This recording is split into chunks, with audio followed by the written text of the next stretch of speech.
ब्रह्मांड के एक सुदूर कोने में एक तेज चमक के साथ एक रोशनी झिलमिलाई।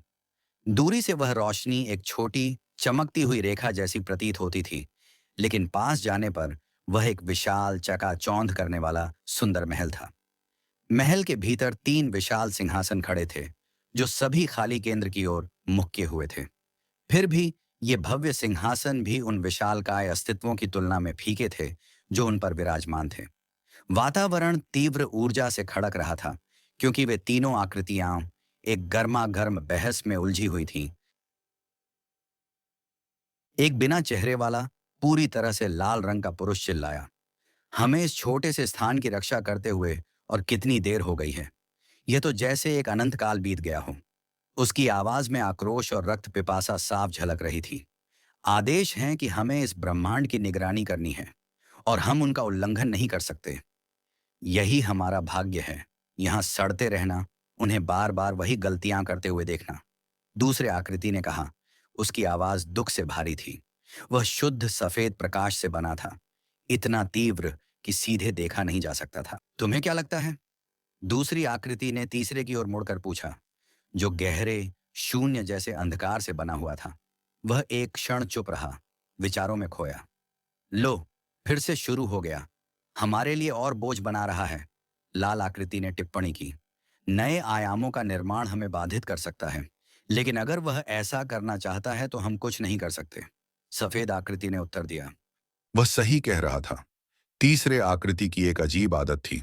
वह उन लोगों की कहानियों से मंत्रमुग्ध हो जाता था, जिनकी वह ब्रह्मांड भर में रक्षा करता था। जब भी कोई कहानी उसे खास रूप से छू जाती, वह उसे वास्तविकता में बदल देता। चलो थोड़ा और इंतजार करते हैं और सबसे अच्छे की उम्मीद करते हैं। हमारे पास करने के लिए और कुछ नहीं है, दूसरे व्यक्ति ने शांत स्वर में कहा। तीसरे ने आखिरकार उसकी ओर देखा, जैसे वो समझ गया हो कि वो क्या कहने की कोशिश कर रहा है। उनका कर्तव्य था ब्रह्मांड की हर चीज को बाहरी खतरों से सुरक्षित रखना, बस और कुछ नहीं। एमेरियन के लोगों में आपका स्वागत है। आपको आपके गृह ग्रह से इस खेल को खेलने के लिए यहाँ लाया गया है। नियम बहुत सरल हैं। इस दुनिया में मजबूत बनो और जिंदा रहो, लेकिन सावधान रहो। तुम्हारी तरह की बाहरी प्रजातियां खतरे की घंटी हैं। हर चीज तुम्हें मारने की कोशिश करेगी। तुम अपनी क्षमताओं के बारे में बस सोचकर उन्हें जान सकते हो। सबको शुभकामनाएं। ये वो शब्द थे जो लुकास ने अपनी आंखों के सामने देखे, जब वह रहस्यमय तरीके से खुद को एक घने जंगल में पाया। उसके प्रतिक्रिया देने से पहले ही उसे जबरदस्त उल्टियां होने लगीं, जो कई मिनटों तक चलती रहीं, जब तक कि वह थकावट के कारण बेहोश नहीं हो गया। कुछ पल बाद उसकी आंखें दोबारा खुलीं, हालांकि अभी भी उसकी नजर नींद से धुंधली थी। शिट! वह बुदबुदाया, ये समझने में असमर्थ कि अभी अभी उसके साथ क्या हुआ था। उसके पास एकमात्र विकल्प था कि वह अपने आसपास के माहौल को किसी भी खतरे के लिए स्कैन करे और अपनी दृष्टि के बाईं ओर प्रदर्शित हो रहे टेक्स्ट को पढ़े। वह तैरता हुआ टेक्स्ट अचानक प्रकट हुआ, जिसने बहुत कम खुलासा किया, फिर भी काफी कुछ कह दिया। लुकास अभी भी कई बातों से अनजान था, लेकिन खतरों के बारे में चेतावनी उसके दिमाग में गूंजती रही। यह सब एक सपने जैसा लग रहा है। हम उन्होंने कहा था कि स्किल्स के बारे में सोचो। लुकास ने सोचा। समझने की एक हल्की इच्छा से उसकी दृष्टि में नया टेक्स्ट उभरने लगा। नियम बहुत सरल हैं। इस दुनिया में मजबूत बनो और जिंदा रहो, लेकिन सावधान रहो। तुम्हारी तरह की बाहरी प्रजातियां खतरे की घंटी हैं। हर चीज तुम्हें मारने की कोशिश करेगी। तुम अपनी क्षमताओं के बारे में बस सोचकर उन्हें जान सकते हो। सबको शुभकामनाएं। ये वो शब्द थे जो लुकास ने अपनी आंखों के सामने देखे, जब वह रहस्यमय तरीके से खुद को एक घने जंगल में पाया। उसके प्रतिक्रिया देने से पहले ही उसे जबरदस्त उल्टियां होने लगीं, जो कई मिनटों तक चलती रहीं, जब तक कि वह थकावट के कारण बेहोश नहीं हो गया। कुछ पल बाद उसकी आंखें दोबारा खुलीं, हालांकि अभी भी उसकी नजर नींद से धुंधली थी। शिट!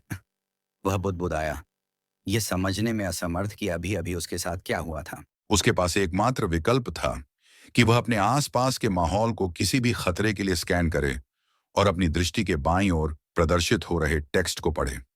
वह तैरता हुआ टेक्स्ट अचानक प्रकट हुआ, जिसने बहुत कम खुलासा किया, फिर भी काफी कुछ कह दिया। लुकास अभी भी कई बातों से अनजान था, लेकिन खतरों के बारे में चेतावनी उसके दिमाग में गूंजती रही। यह सब एक सपने जैसा लग रहा है। हम उन्होंने कहा था कि स्किल्स के बारे में सोचो। लुकास ने सोचा। समझने की एक हल्की इच्छा से उसकी दृष्टि में नया टेक्स्ट उभरने लगा। स्किल्स और आंकड़े कॉन्फ़िगर किए जा रहे हैं। बधाई हो, आपको एक दुर्लभ स्किल प्राप्त हुई है। जैसे जैसे डॉट्स चमकते रहे और जानकारी लोड होती रही, लुकास के भीतर उत्साह की एक लहर दौड़ गई। दुर्लभ स्किल?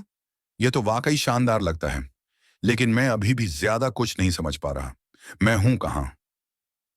रुको, मेरे माता पिता का क्या हुआ?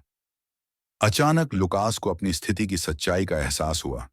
इस अविश्वसनीय हालात के बीच घबराहट और तनाव में वह अपने परिवार के बारे में पूरी तरह भूल गया था। जब यह सब हुआ, वह अपने कमरे में गेमिंग कंसोल पर खेल रहा था। उसके माता पिता रसोई में थे और उसकी बड़ी बहन विश्वविद्यालय में पढ़ाई कर रही थी। कॉन्फ़िगरेशन पूर्ण, उसके सामने और भी टेक्स्ट दिखाई देने लगा और वह उसे पढ़ने ही वाला था कि तभी सरसराहट, सरसराहट। कुछ मीटर दूर एक झाड़ी में हलचल हुई और लुकास का ध्यान तुरंत उधर चला गया। उसके भीतर डर की एक तेज लहर दौड़ गई। उसके दिमाग में तैरते हुए शब्द खतरा फिर से चमक उठे। वह भागना चाहता था, लेकिन उसके पैर जैसे जम गए थे। वे जेली जैसे नरम हो गए थे और खड़े रहना भी मुश्किल हो रहा था। झाड़ी फिर से सरसराई और लुकास का दिल इतनी जोर से धड़कने लगा कि वह अपनी धड़कनों की आवाज साफ सुन सकता था। झाड़ी फिर से सरसराई और लुकास का दिल इतनी जोर से धड़कने लगा कि उसकी धड़कनों की आवाज अब उसके कानों में गूंजने लगी। सरसराहट। झाड़ी से एक सिर बाहर निकला और लुकास हैरानी से उसे घूरने लगा। उसका डर जैसे गायब हो गया और उसने खुद को संभालते हुए सीधा खड़ा कर लिया। चूं चूं, ये बस एक खरगोश है, लुकास ने सोचा, खुद पर शर्मिंदा महसूस करते हुए। उसे राहत मिली कि इस मूर्खता का गवाह बनने के लिए वहां कोई और मौजूद नहीं था। भूरा खरगोश लेवल, शून्य उत्पत्ति, पृथ्वी ग्रह। क्या बकवास है? लुकास को अपनी आंखों पर यकीन नहीं हो रहा था। जब उसने खरगोश की नस्ल या उसके खतरे की संभावना के बारे में सोचना शुरू किया, तो उसके सामने नया टेक्स्ट उभर आया, जिसने पिछले टेक्स्ट को हटा दिया। जब लुकास ने कुछ कहा तो वह खरगोश डर के मारे उछल पड़ा और फिर घबराते हुए वहां से भाग गया। लुकास ने एक गहरी सांस ली और दोबारा अपने स्किल्स के बारे में सोचना शुरू किया। लुकास गार्डे लेवल, शून्य उत्पत्ति, पृथ्वी ग्रह अनुभव, एक्सपी, शून्य से एक, 1 स्ट्रेंथ, 5 इंटेलिजेंस, 7 स्टैमिना, 3 डेक्सटेरिटी, 11 मान, 9 स्किल्स, शेल्टर जनरेशन, दुर्लभ लेवल 1, पंच लेवल 1। लुकास को अपनी आंखों पर यकीन नहीं हो रहा था। उसने उसे 2 बार पढ़ा, फिर अंत में थक कर नीचे बैठ गया और ठुड्डी पर हाथ रख लिया। अगर ये सपना नहीं है, तो लगता है मैं बुरी तरह फंस गया हूं। लुकास ने चारों ओर सतर्क निगाहों से देखते हुए सोचा। जंगल घना और हरा भरा था। लंबे लंबे पेड़ आकाश को छूते दिखाई दे रहे थे। लुकास को अपने आसपास के पेड़ पौधों के बारे में कोई जानकारी नहीं थी, और सच कहें तो पृथ्वी पर भी उसे पौधों की ज्यादा समझ नहीं थी। अगर मैं इस शेल्टर जनरेशन स्किल का इस्तेमाल करूं तो क्या होगा, लुकास ने सोचा। जब उसने स्किल पर क्लिक किया तो वही स्किल विवरण फिर से उसकी दृष्टि में प्रकट हो गया, लेकिन उसका सवाल खुद ब खुद हल हो गया। जैसे ही लुकास ने स्किल का उपयोग करने का सोचा, उसके सामने एक पारदर्शी खाका लेआउट प्रकट हो गया, जिसे देखकर उसकी आंखें हैरानी से फैल गईं। यह लेआउट लुकास के लिए एकदम स्वाभाविक लग रहा था, जैसे सांस लेना। यह लगभग 5 मीटर के क्षेत्र में फैला था और उस दायरे के भीतर पेड़, झाड़ियां और पौधे वैसे ही बने रहे। यहां शेल्टर का निर्माण सफलतापूर्वक किया जा सकता है। सामग्री कॉन्फ़िगर की जा रही है। लकड़ी 25 लेआउट के भीतर से निकाली जा सकती है। पत्थर 15 लेआउट के भीतर से निकाले जा सकते हैं। शेल्टर का निर्माण करें, हाँ का नहीं, लेआउट के भीतर से निकाली जा सकती है, लुकास ने सोचा, पारदर्शी क्षेत्र के अंदर झांकते हुए। 5 मीटर का इलाका बहुत बड़ा नहीं था और लुकास बिना किसी मुश्किल के पूरे क्षेत्र को देख सकता था। रुको, क्या ये स्किल इन पेड़ों और उस बड़े पत्थर का इस्तेमाल कर रही है निर्माण के लिए? लुकास के दिमाग में ढेरों सवाल घूमने लगे। वह अभी भी इस सब को हकीकत मानने के लिए जूझ रहा था। फिर भी उसने समय बर्बाद नहीं किया और तैरते हुए टेक्स्ट में हाँ पर क्लिक कर दिया। जैसे ही उसने क्लिक किया, लेआउट चमक उठा और लंबवत फैलने लगा, जिससे लुकास को अचानक से तेज रोशनी में आंखें समायोजित करने में दिक्कत हुई। लेआउट के भीतर की हर चीज चमकती रोशनी में गायब होने लगी, जिससे लुकास को अपनी आंखें ढकनी पड़ी।